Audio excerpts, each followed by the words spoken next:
Terima kasih kawan-kawan media yang sudah hadir di kantor kami ini. Atas nama Agasar Law Firm, saya Irfan Agasar, rekan saya Pak Supriyadi Esa dan Pak Gradi Mutakin. Dalam hal ini sebagai kuasa hukum dari Bapak Tiko Pradipta Aryowardana. Jadi menanggapi hari ini kita ingin menyampaikan berkaitan dengan pemberitaan-pemberitaan media yang kemungkinan kemarin ini sangat viral sekali ya.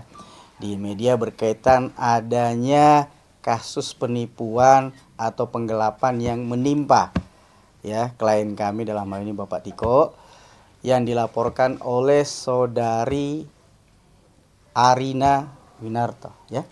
Sebagai pelapor di Polres Metro Jakarta Selatan. Saudara-saudara ketahui, rekan-rekan media sekalian, bahwa kasusnya menurut informasi sudah naik dalam tahap sidik ya. Dan kita juga coba untuk memflashback bahwa laporan polisi ini terjadi di tahun 2022. Sudah ada sprint lead 3 kali ya, sampai pada akhirnya naik ke tahapan sidik. Nah, kita kembali ke dalam proses kasusnya. Kenapa sampai timbul dugaan penggelapan dan penipuan? Kalau kita lihat di laporan, sebenarnya tidak ada penipuan di laporannya. Yang ada adalah penggelapan dalam jabatan 374. Tapi yang viral adalah Tiko atau klien kami ini melakukan penipuan, sehingga framingnya terlalu liar gitu loh. Sehingga kami mencoba untuk memberikan klarifikasi terhadap pemberitaan yang kemarin sempat viral. Jadi saya tegaskan bahwa yang bersangkutan melaporkan khusus pasal tunggal 374. Nanti diklarifikasi mungkin ke pihak kepolisian, dan pihak kepolisian juga baik dari sisi laporan dugaan adanya penggelapan atau penipuan yang dikatakan oleh pelapor 6,9 miliar, klarifikasi dari polisi menyatakan tidak sampai segitu. Jadi angkanya saja ini confuse antara pelaporan dengan sisi polisi. Tetapi ada hal yang penting saudara-saudara sekalian, rekan-rekan media, yang perlu diketahui bahwa kasus ini bermula dari persoalan perusahaan yang dibentuk secara keluarga. Jadi ada satu PT namanya PT Arjuna ya. Advaya Sanjaya ini ada 3 pemegang saham. 75% dikuasai oleh pelapor AW, 20% dikuasai oleh Bapak Tiko klien kita, dan 5% ayahanda dari AW. Itu. Jadi total 100%. Jadi investasi dalam bentuk usaha berbeda halnya dengan investasi kita di bank. Ya. Kalau kita investasi di bank, uang kita kalau dalam bentuk deposito pasti akan bertambah karena ada bunga dan ini. Tapi kalau dalam bentuk usaha, ya tentu tergerus dengan biaya sewa, tergerus dengan biaya karyawan, supplier, apalagi bisnisnya ini dibuka dengan sistem kekeluargaan dan sifatnya pelaporannya itu ya dulu kan masih suami istri ya. Jadi cenderung diselesaikan, dibicarakan di rumah, tempat dinner, sambil jalan, dan itu semua terkonfirmasi baik lisan maupun tertulis. Kalau yang bersangkutan menjabat sebagai komisaris, seharusnya kalau terjadi permasalahan terhadap perusahaan tersebut, sebagai komisaris nih, saya harus menanyakan kepada direksi, dalam hal ini Tiko, walaupun suaminya pada saat itu, bagaimana perusahaan, lancar atau tidak, rugi atau tidak. Jangan hanya mau untung nggak mau rugi nih, ya kan? Kalau dia menjalankan posisinya dalam motivasi laporan polisi di Polres sebagai komisaris, kita bertanya, Anda sebagai komisaris pada saat itu sudah menjalankan fungsi sebagai komisaris atau tidak? Sudah pernah meminta pertanggungjawaban atau menanyakan perihal laporan hari ini ke polisi bahwa perusahaan rugi, ada penggelapan? Gak pernah ada proses-proses seperti itu. Kalau motivasinya dia melaporkan sebagai pemegang saham, karena dia pemegang saham, apakah pernah Anda meminta pertanggungjawaban direksi, dalam hal ini klien kita, dalam rapat umum pemegang saham? Itu perlu, karena kita membuat satu PT. Undang-undang PT jelas. Kalau ada hal-hal tertentu, organ tertingginya adalah rapat umum pemegang saham. Ini sama sekali tidak pernah dilakukan. Tiba-tiba ujuk-ujuk ada laporan polisi. Ada lagi yang ketiga, menurut dugaan kita ini, motivasinya mungkin ya persoalan rumah tangga yang belum tuntas, ya. Harusnya kan bisa selesai sebelum bercerai, ya. Tapi tidak selesai, ya. Ya saya bisa mengatakan dugaannya ini ya tanda kutip ya gagal move on lah ya. Ya. Ya orang melihat pilihan Mas Tiko sudah bahagia dengan pilihannya, terus dibombardir dengan pemberitaan seperti ini 2 tahun setelah laporan polisi. Ini juga kan ya subjektivitas. Bagi kami, dugaan kami, ya motivasi yang kami jelaskan sebagai pemegang saham tidak kena, sebagai komisaris juga tidak kena. Ya mungkin motivasi yang ketiga ini gitu loh, ya kan. Persoalan pribadi yang belum tuntas gitu loh, yang seharusnya diselesaikan secara baik-baik. Tidak perlu seperti ini. Karena kami melihat kalau laporan auditnya saja bombastis 6,9 miliar, kemudian dibantah sendiri oleh penyidik tidak sangka segitu. Kira-kira bagaimana pendapat rekan-rekan media? Ya kan? Kami juga punya nih upaya untuk melindungi nama baik dan keluarga klien kami. Apalagi keluarga klien kami adalah public figure. Sangat dirugikan. Kami juga akan mencadangkan upaya-upaya hukum, bukan hanya perdata, baik juga pidana. Bagi pihak-pihak yang dalam laporan polisi ini mencoba memasukkan data-data palsu atau tidak dapat dipertanggungjawabkan atau diduga merekayasa data-data tersebut, di dalam laporan polisi ini kami juga mencadangkan upaya-upaya hukum sesuai peraturan perundang-undangan di negara kita. Itu hak daripada klien kami dan kami akan mencoba untuk mempelajari sampai di mana posisi-posisi kasus ya atas tuduhan-tuduhan klien kami. Mungkin dari itu saya cukup. Bang, ini Silakan. kan laporannya sudah lumayan lama ya. Iya. Apakah Mas Tiko sudah ada pemanggilan atau pemeriksaan? Dalam proses lidik dikonfirmasi sudah ada pemeriksaan terhadap yang bersangkutan. Tetapi bagi kami yang kami minta sebagai lawyer hari ini adalah yuk kita expose perkara ini ya. Karena klien kami ya belum pernah diperiksa oleh akuntan yang dimaksud oleh pelapor. Harusnya kan klien kami sebagai direksi ya, kalau memang sumber datanya dari Mas Tiko, harusnya dikonfirmasi oleh akuntan publik, benar nggak data ini, valid nggak data ini, ya kan? Jangan sampai data-data siluman yang muncul ke ke akuntan publik dan itu disajikan seolah-olah ada kerugian. Akuntan itu bekerja mengkonfirmasi data. Ketika data masuk, dia harus konfirmasi kebenarannya. Apalagi ini adalah posisinya klien kami adalah direksi. Ya kan? Dia harus, direksi itu kan tidak membuat laporan keuangan sendiri. Ada finance yang membuat. Ya, ini harus terkonfirmasi semuanya. Jadi kalau ada dari kubu pelapor mengatakan sudah ada akuntan publik, dasar pelaporannya 6,9 ini, kami mempertanyakan dari mana kantor akuntan publik itu. Kami lagi mau telusuri kantor akuntan publiknya ini. Dari mana data Anda dapatkan? Sumbernya jelas atau tidak? Apakah Anda pernah mengkonfirmasi klien kita bahwa data itu? Kalau seorang komisaris kemudian membuat laporan keuangan, apakah itu bisa dipertanggungjawabkan? Fungsi tugasnya sebagai komisaris tidak seperti itu di perusahaan. Ya kan? Yang membuat operasional itu berjalan adalah direksi. Direksi mempertanggungjawabkan pekerjaannya melalui rapat umum pemegang saham. Komisaris harus mengawasi pekerjaan direksi. Apa itu semua berjalan? Sekarang kan kami dituntut oleh kubu pelapor seolah-olah perusahaan ini harus berjalan profesional. Benar nggak? Ya kan? Ada penggelapan segala macam. Kami juga akan menuntut mana proses-proses yang selama ini harusnya ditegakkan. Rapat umum pemegang saham belum ada. Hak pembelaan seorang direksi itu ada di rapat umum pemegang saham. Belum pernah ada. Jadi ini persoalan perusahaan, persoalan yang belum tuntas antara mantan suami dan mantan istri karena bikin perusahaan bersama, ya.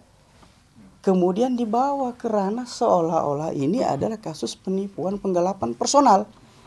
Berbeda konstruksi pidana 372 dan 374. Kalau 372 itu personality penggelapannya. Tapi kalau penggelapan dalam jabatan benar-benar harus hati-hati. Karena konstruksinya dalam jabatan nih.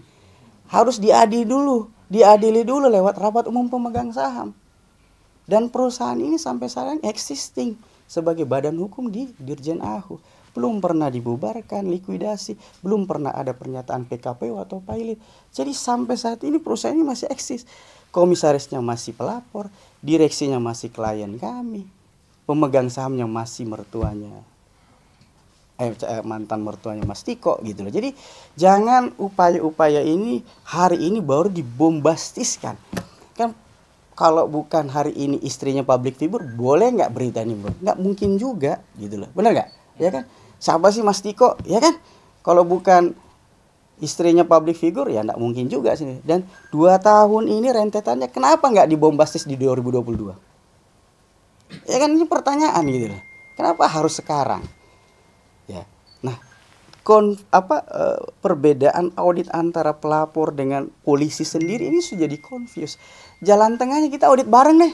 Di sini punya audit sendiri polisi. Ya kan juga pertanyaan juga apakah polisi bisa ngaudit gitu loh ya. Ya benar nggak? Ya kan? Ya, itu saya percaya dengan pihak kepolisian proses ini akan berjalan netral ya. Permintaan kami sudah juga menyurat kepada Polda Metro. Ya, kami tembuskan ke Barreskrim untuk minta gelar perkara terbuka. Ya. Kita minta proses ini karena sudah diketahui oleh publik, ya. Kita menjadi konsumsi publik, jadi kita minta juga pengawasannya dari rekan-rekan media bahwa perkara ini kita jangan sampai menzolimi, ya. Ada persoalan yang seharusnya masih ranahnya itu persoalan private, perdata, tapi kemudian dibawa ke ranah pidana. Dan sekali lagi saya berharap kepada teman-teman media untuk mengawal kasus ini, membuka siapa sebenarnya yang beritikat baik dan siapa yang sebenarnya beritikat buruk. Kita mau menyelesaikan perkara ini. Kita mau supaya perkara ini terang benderang. Tetapi sesuai dengan koridor hukum yang berlaku, hak-hak klien kami juga ada. Kami mencadangkan semua perlindungan terhadap klien kami. Kami minta pihak kepolisian, yuk kita ekspos terbuka. Ekspos dan gelar perkara itu suatu hal yang biasa dalam Mabes Polri atau Polda Metro Jaya apabila memang ada kasus yang memang seperti ini. Dan menurut jurisprudensi ya, kasus-kasus yang berkaitan dengan 374 kalau tidak ditunjuk audit independen yang ditunjuk oleh masing-masing pihak berdasarkan hasil rapat umum pemegang saham, agak sulit sebenarnya maju karena tindakannya subjektivitas, ya kan? Kalau itu agendanya auditnya berdasarkan keputusan rapat umum pemegang saham, kan itu harus dibayar bersama. Berapa porsi jumlah saham yang ada di PT itu, kemudian kita bagi bersama, bertanggung jawab, bayar audit independen. Itu baru independen. Tapi kalau salah satu pihak yang mengaudit tanpa restu atau persetujuan dari rapat umum pemegang saham, saya pikir itu adalah audit yang bisa kita kesampingkan. Terbukti kan antara polisi dan pelapor sendiri angkanya sudah beda. Nah, kalau sudah beda begitu, yuk kita buka dulu dong. Kita bikin lagi satu audit yang sifatnya betul-betul independen, baik dari sisi polisi yang disetujui, baik dari rapat pemegang saham maupun dari pelapor dan terlapor. Udah, yuk kita duduk bareng-bareng. Gitu. Baru kita buka. Datanya bisa kita verifikasi. Apakah memang ada penggunaan dari Mas Tiko? Karena pada masa itu, ini kan hubungan masih suami istri. Kalau misalnya terdapat uang yang dipakai kemudian untuk biaya hidup, kan kita nggak tahu juga. Apakah itu menjadi pidana? Coba, pertanyaannya kan seperti itu. Uang sekolah anak, uang biaya kehidupan sehari-hari, kemudian misalnya tercampur misalnya, kan kita nggak tahu. Apakah itu menjadi pidana?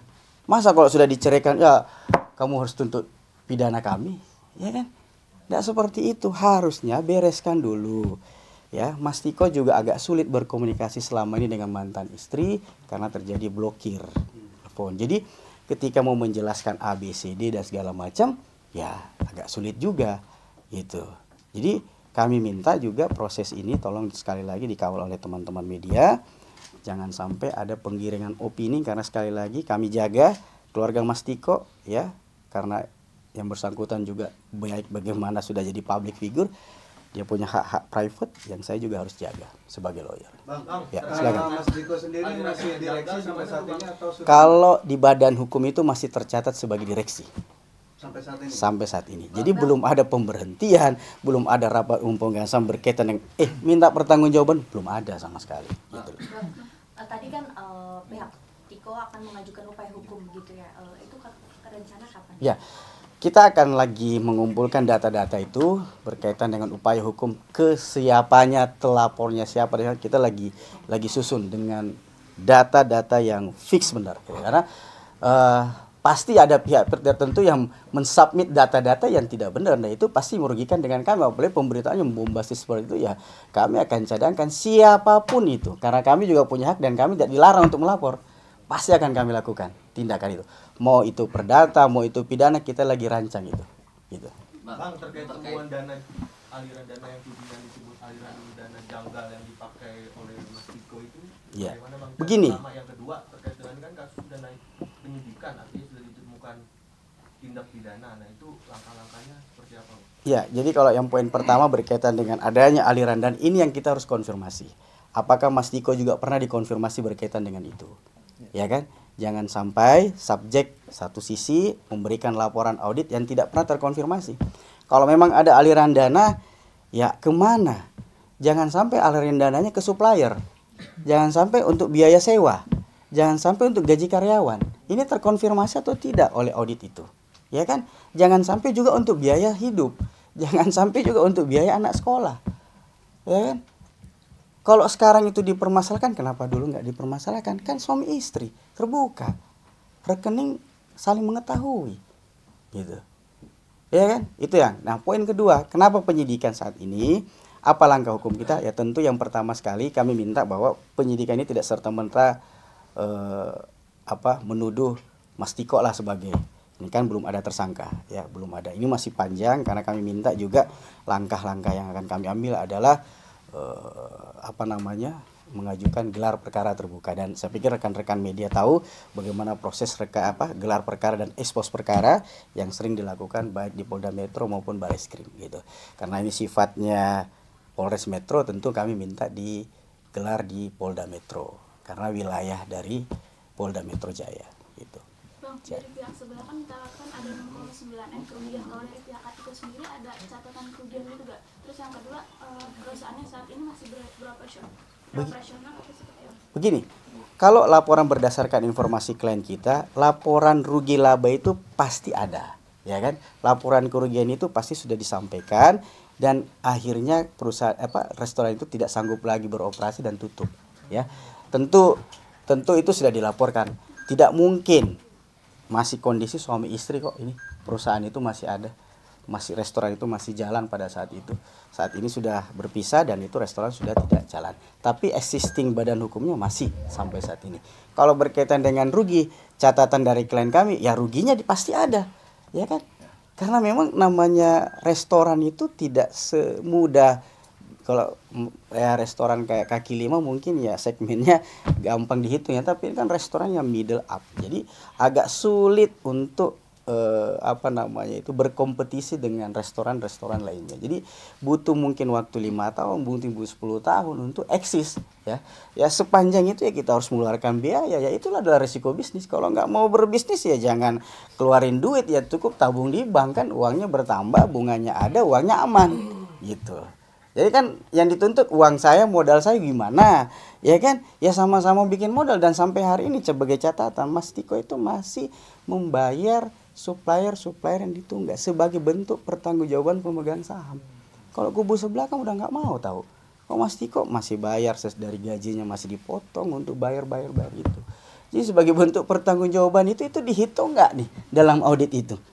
Ya kan? Harusnya kan di-challenge juga itu untuk dipertanyakan, Mas Tiko ini masih membayar sampai saat ini, masih ada pengurangan ke bank, ke supplier itu, dan itu harus diperiksa utuh oleh pihak penyidik. Ya, itu harapan kami, semoga penyidik juga bisa mendengar bahwa harapan kami satu lagi sebagai bahan masukan untuk membuat gelar perkara secara terbuka. Biar semua dibuka. Kita malah senang kalau perkara ini dibuka. Siapa KAP dari sebelah yang mengaudit perusahaan ini siapa? Kita perlu tahu, karena sampai saat ini kita belum tahu. Padahal kami pemegang saham, padahal kami direksi. Ya enggak? Masa ada audit yang tidak diketahui oleh pemegang saham, ada audit yang tidak diketahui oleh direksi, ya kan? Itu. Jadi sekali lagi persoalan ini adalah murni persoalan dalam perusahaan yang belum tuntas karena setelah terjadi perceraian. Jadi kalau sebenarnya dalam prosesnya sudah terjadi perceraian, perusahaan ini sudah tuntas, tutup likuidasi harusnya sudah tidak ada. Kalaupun ada kerugian, harusnya kan ditanggung bersama berapa persentase pemegang saham masing-masing. Kalau untung kan dapat dividen sesuai dengan jumlah saham. Kalau rugi perusahaan itu, ya memang harus bertanggung jawab. Suka nggak suka, harus bertanggung jawab. Jumlah sahamnya berapa, harus bertanggung jawab. Jangan mau untung, nggak mau rugi, nggak bisa. Bikin bisnis, nggak bisa bos, ya kan? Kira-kira itu. Ya. Bang Irfan, ini kan kalau kita baca konstruksinya adalah petunjuk awalnya dari audit eksternal. Iya. Dan pernyataan dari Kasat sendiri sudah memanggil klien Iya. Mas Irfan. Artinya bahwa itu sudah terkonfirmasi mengenai audit itu.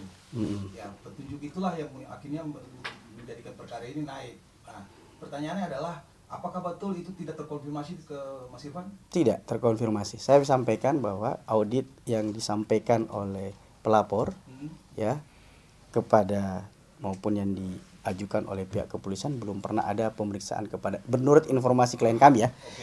Belum ada konfirmasi berkaitan dengan angka. Kalau di dalam BAP agak sulit, Bos. Karena kan data kita tidak punya nih. Ya kan? Semuanya ada di pelapor. Ya kan, kami juga minta datanya kita buka bareng-bareng, nggak apa-apa.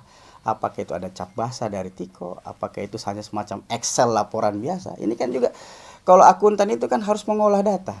Apakah ini data mentah atau data yang memang benar dapat variabelnya bisa dipertanggungjawabkan, gitu menurut saya sih itu. Iya, jadi artinya dia juga kan nggak mungkin sekonyong-konyong menyertakan data yang nggak valid ya, itu berisiko juga kan. Iya. Nah, maksud saya gini, waktu pemeriksaan Mas Tiko sendiri, Mas Irfan mendampingi atau enggak? Begini, kami ini baru ditunjuk sebagai lawyer beberapa minggu ini ya dalam kasus ini. Jadi sebelumnya menurut konfirmasi oleh klien kami, karena waktu itu ya bukan kita yang dampingi ya. Jadi beliau di BAP dalam proses lidik sudah menyampaikan bahwa saya memberikan data rekening koran dan segala macam. Ini akan kami submit semua dalam proses ini, gitu. Pak, dalam perusahaan ini klien Bapak menyetor modal nggak Pak? Soalnya klien kubu sebelah seluruhnya modal perusahaan ini dari mereka. Begini, kalau namanya sekarang klaim modal seperti itu kan kita tidak tahu sejarahnya ya. Ya kayak yang jelas apa yang tercatat di dalam akte itu kan pertanggungjawaban masing-masing. Ya kalau ada yang mengatakan tidak setor modal atau buktinya juga sekarang Mas Tiko masih mempertanggungjawabkan diri ya sebagai pemegang saham untuk membayar supplier. Gitu. Kalau dia tidak nyetor modal, ngapain saya harus bayar tanggung jawab? Setuju nggak? Ya kan? Logikanya kan sederhana. Ya kan? Kalau saya tidak setor modal, saya tidak ada uang. Misalnya nih, saya tidak punya saham di dalam. Ngapain saya harus tanggung semua tagihan-tagihan ini? Ada buktinya, Bang? Dia salah satu bukti. Ada, nanti kita sampaikan karena Mas Tiko dalam hal ini belum bisa hadir. Nanti rekeningnya akan kita sampaikan secara resmi kepolisian. Gitu Salah loh. satu bukti Breakdown. dia kepada vendor ada. Saat ini kita belum ini karena Mas Tiko belum. Jadi itu semacam hanya pengakuan dari Mas Tiko aja. Itu akan di breakdown nanti di dalam rekening koran. Karena kita minta secara resmi nanti mewakili ini minta resmi kepada perbankan, gitu loh.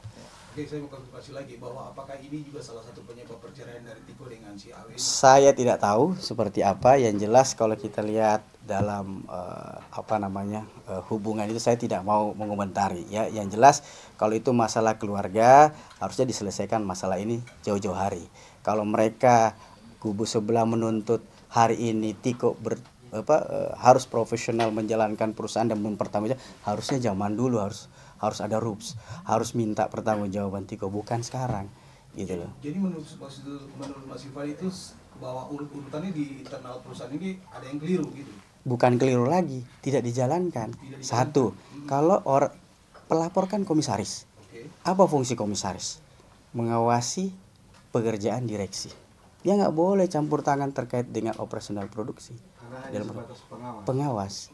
Kalau dia sebagai pemegang saham, ya dia pernah nggak memanggil pemegang saham lainnya untuk rups duduk bersama bahwa ada kerugian nih perusahaan, ada penggunaan dana yang tidak benar, ya kan? Harusnya itu dilakukan. Itu tidak dilakukan. Kalaupun itu dulu tidak dilakukan dan dalilnya baru temukan data saya, harusnya hari ini rups dulu, nggak boleh bikin pelaporan, karena itu tendensius. Harus dipertanggungjawabkan dalam rups. Ini bukan perusahaan kelontong, bos. Ini PT berbadan hukum. Ya nggak? Harus ada mekanismenya. Orang yang ngerti hukum perusahaan terbatas pasti sadar harus dilakukan seperti ini. Gitu. Kalau saya jadi lawyernya AW misalnya ya, kita rups dulu bos. Saya sarankan Mas Tiko rups dulu ini. Belum pernah ada rups Mas, belum pernah. Siapa yang punya kewenangan? Undang-undang PT menjelaskan kok. Komisaris bisa meminta ke direksi, pemegang saham bisa meminta ke direksi untuk melaksanakan rups. Kalau direksi tidak mau, pemegang mayoritas siapa? Kan saya sudah jelaskan siapa. Berhak kok mengundang. Pemegang sahamnya siapa yang mayoritas? Kan pelapor sendiri. Kenapa harus gonjang-ganjing di sini? Itulah tujuannya seperti apa. Yang maksud dan tujuannya ya kawan-kawan lah yang benar kan. Bang Irfan, Mas Tiko sendiri ada berapa persen sih saham di perusahaan keluarga? Jadi komposisinya cuma 20%. Hanya 20%. 20%. Biasanya kan ada penambahan gitu nggak? Jadi pada saat berdiri itu 2.000 lembar saham, 1.500 dikuasai oleh pelapor, 400 lembar saham Mas Tiko dan 100 lembar saham mantan mertua, ayah dari pelapor. Mas Irfan, jadi sekali lagi bahwa ini kurang tepat ya 372 dengan 374 tadi itu ya? Tidak ada 37 dalam proses ini, 374. 374 itu tidak sederhana pembuktiannya. Karena berkaitan dengan jabatan seseorang. Jabatan seseorang ini harus diadili dulu di organ PT. Oke, itu yang organ PT, kekuasaan tertingginya PT itu adalah di rapat umum pemegang saham. Belum ada mekanisme ini. Jadi kami anggap pelaporan ini prematur. Jadi kami minta penyidik betul-betul tidak melihat posisi ini hanya sekedar A, B, dan C. Tapi harus menyandingkan dengan undang-undang PT. Mekanisme PT harus ada terlebih dahulu. Dijalankan terlebih dahulu. Kalau tidak ada, prematur Mas. Karena seseorang yang dituduh melakukan pelanggaran, manajer, direksi, atau siapapun, itu berhak membela diri di dalam rapat umum pemegang saham. Dan itu undang-undang yang mengatakan seperti itu, bukan kami. Itu dilakukan atau tidak? Belum. Gitu loh. Tiba-tiba ada audit eksternal. Dari mana audit eksternal ini? Siapa yang menunjuk? Kalau ditunjuk oleh pribadi, nggak bisa. Harus ditunjuk oleh rapat umum pemegang saham karena dicurigai ada penyalahgunaan dana. Gitu. Jadi asas yang kita ada undang-undang PT nih. Kita harus hormati di sini. Kecuali bukan PT. Kalau bukan PT undang-undang lain kita pakai. Tapi ini kan PT. Mas Tiko mencoba untuk menjadi direksi yang baik, menjadi pemegang saham yang bertanggung jawab. Ya, kenapa dari sisi sebelah kok mengabaikan hal-hal itu? Menurut Ibu Pan, karena perusahaan itu sudah dinyatakan valid 2019. Tidak ada pilot, silahkan dicek. Sampai saat ini perusahaan itu masih eksis. Tercatat sebagai badan hukum di Direktorat Jenderal Administrasi Hukum Umum Kementerian Hukum. Operasional tidak. Ya, masih tercatat. Ya, ini kan sebenarnya harus dirups. Mau ditutup itu, ya, atau tidak itu rapat umum pemegang saham. Dulu kita membentuk perusahaan kan kita berkumpul nih buat akte. Saat mau tutup supaya kita tidak ada terhindar dari kewajiban pajak, dari kewajiban beneficiary owner di Menkumham, itu kan kita harus tutup. Oke ya, perusahaan rugi tidak ada untung. Kita sudah selesaikan kewajiban-kewajiban kepada seluruh supplier, gaji, karyawan, dan segala macam. Yuk, ya sudah, setuju apa? Likuidasi. Kita tutup. Sehingga nanti pencatatannya di Dirjen AHU tidak ada lagi. Kalau sekarang kan masih. Mas Tiko masih direksi, yang bersangkutan masih komisaris, dan masih pemegang saham juga. Jadi, harusnya diberesin. Jadi, urusan ini urusan murni bisnis yang tidak untung. Tapi seolah-olah dikemas sebagai penggelapan, penipuan, dan segala macam. Ini yang salah kaprah. Bukan itu artinya itu pernyataan dari pihak kepolisian yang menyatakan bahwa sesuai dengan hasil pemeriksaan itu dugaannya gitu loh. Ya, bukan opini yang kita bangun. Ya, saya menghormati pihak kepolisian. Oke. Sebagai lawyer, kami hari ini juga meminta, yuk kita gelar perkara dan ekspos perkara. Bukan barang haram gelar perkara di Mabes Polri maupun Polda Metro Jaya untuk mencari keadilan yang sesungguhnya. Keadilan material bukan hanya sekedar keadilan formil. Itu pidana seperti itu. Jadi kita harus cari benar-benar keadilan dan fakta material. Kalau sekedar formil ada auditnya, ada hitung-hitungannya, selesai. Pidana tidak seperti itu. Kita harus menegakkan hukum materialnya. Kalau memang seandainya itu sudah dilakukan dan dinyatakan memang cukup 2 alat bukti dan Mas Tiko yang dinyatakan ke arah situ, langkahnya Ada upaya-upaya hukum tentu ya. Tentu yang kami akan lakukan ya sesuai dengan peraturan perundang-undangan dan dijamin oleh hukum di negara kita, ya mungkin saja ya mengarah ke pra peradilan. Tetapi sebelum itu terjadi, kami minta sekali lagi ekspos perkara. Ekspos perkara, dan saya minta teman-teman media menggaungkan ini ekspos perkara supaya jangan ada penggiringan opini. Kalau bukan public figure, istrinya mau nggak ini perkara seperti ini? Nggak mungkin juga, bos. Iya kan? Gitu. Ya, ini kan ya kita lihat juga berapa sih nilai yang dilaporkan, berapa sih, jangan sampai cuman selisih jauh gitu loh. Beritanya bombastis, yang ditemukan polisi kan belum buka nih berapa nih. Ya kan? selisih kemarin pengakuannya. Selisihnya jauh atau sedikit? Iya, bukan konteks bahwa Jawa, tapi kan tetap ada perselisihan, Iya, dugaan curiga itu. betul. Tapi polisi juga saya harap nih bahwa konstruksi 374 itu tidak sederhana itu, bos. Ini bukan perseorangan yang menggelapkan uang orang. Ini berkaitan dengan modal bisnis yang ada dalam satu PT. Jadi mekanisme undang-undang perseorangan terbatas itu harus dikedepankan. Baru hukum yang lain. Ini kan lex spesialis, bos. Undang-undang PT ini lex spesialis. Asas hukum lex spesialis derogat legi general, mengalahkan hukum yang lebih umum. Pidana ini kan umum. Ini harus kita kedepankan. Asas hukum itu dimanapun kita belajar hukum, ketika ada persoalan hukum, kembali ke asas. Simple. Gitu. Bang, kalau begitu kapan itu akan muncul dan menjelaskan hal ini? Ada waktunya nanti kita ini, karena mungkin ada rencana dari Polda Metro kan, Polres Metro Jakarta Selatan akan melakukan pemanggilan sebagai saksi kan. Jadi kita tunggu sambil juga kita menunggu panggilan itu. Ya kita juga mengumpulkan data-data faktanya dan permintaan kami untuk gelar perkara kita sudah sampaikan di 27 Mei. Ya, nanti suratnya akan kita sampaikan, silahkan difoto, tetapi belum ada respon. Hari ini juga kita sampaikan kepada Polda Metro. Bang,